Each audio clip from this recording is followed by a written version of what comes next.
ব্যক্তিত্ব হতেন। এই জন্য উলামায়ে কেরাম, আমরা সকলেই জানি হাদিস, আল উলামাউ ওয়ারাসাতুল আম্বিয়া, আলেমগণ নবীদের উত্তরাধিকারী। কথা ঠিক?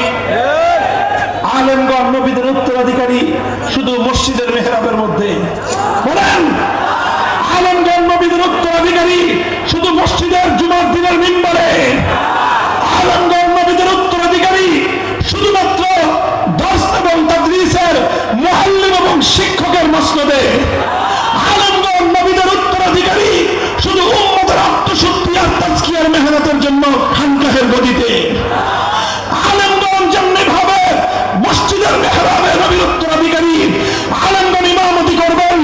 আলেমগণ যেভাবে দর্স এবং তাদরিস তালিমের জন্য নবীদের উত্তরাধিকারী, তারা শিক্ষকতা করবেন।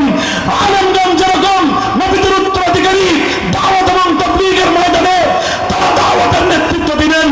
আলেমগণ যেরকম নবীদের উত্তরাধিকারী তাজকিয়া এবং খানকাহের মেহনতে সেখানে তারা উম্মতের আত্মশুদ্ধির কাজে নেতৃত্ব দিবেন। ঠিক তদ্রুপ এই উম্মতের যে কোনো রাজনৈতিক ক্রান্তিকালে উম্মতের উলামায়ে কেরামকে নিয়ামতে নবী, নবীর উত্তরাধিকারের দায়িত্ব পালন করতে গিয়ে জাতিকে রাজনৈতিক নেতৃত্ব প্রদান করতে হবে।